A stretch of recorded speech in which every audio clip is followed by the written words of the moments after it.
Hello বন্ধুরা, কেমন আছো তোমরা সবাই? আশা করি সবাই খুব ভালো আছো আর আমিও খুব ভালো আছি। আজকে আমি আবার চলে আসলাম তোমাদের সাথে একটা ছোট্ট মিনি ব্লগ শেয়ার করার জন্য। আজকে আমি যাব ইকো পার্কে, তাই ভাবলাম একটু তোমাদের সাথে শেয়ার করে ইকো পার্কে গিয়ে কেমন মজা করলাম। এই যে পৌঁছে গেছি আমি ইকো পার্কে। ইকো পার্কে আমি কিন্তু একা যাচ্ছি না, অনেক বন্ধুরা যাচ্ছে আমার সাথে।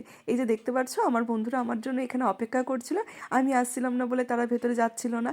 এবার আমি চলে এসেছি, এবার আমরা চলে যাব ইকো পার্কের ভেতরে।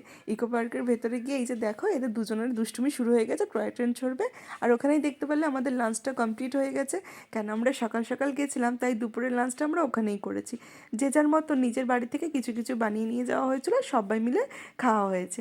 এই যে লাঞ্চ কমপ্লিট করে বাচ্চারা দেখতেই পারছো এখানে খেলা শুরু করে দিয়েছে। শুধু কি বাচ্চারাই খেলবে, ভাবলাম আমরাও একটু খেলাধুলো করে নিই, কেন অনেক দিন ধরেই খেলাধুলো করা হয় না। তাই সেই সুযোগটা যখন পেয়েছি, খেলাধুলাটা তো করতেই হবে। এখানে আমরা খেলাধুলো করে বেরিয়ে পড়লাম পার্কটা ঘুরতে। এখানে দেখতেই পারছো আমাদের গ্রুপে ছোট্ট থেকে বড় সবাই আছে, আর আমরা সবাই মিলে ঘুরতে বেরিয়ে পড়েছিলাম। আশা করি আমার এই মিনি ব্লগটা তোমাদের খুব ভালো লাগবে। যদি ভালো লাগে অতি অবশ্যই শেয়ার করো। আর ইকো পার্ক থেকে তোমরা ঘুরে এসো। এই ঠান্ডার সময় ইকো পার্ক বলো, এমনি কোনো জায়গা বলো, ঠান্ডাটাই কিন্তু ঘুরতে যেতে খুব ভালোই লাগে। যাই হোক, টাটা, আবার দেখা হবে একটা ব্লগে, অন্য একটা ব্লগে।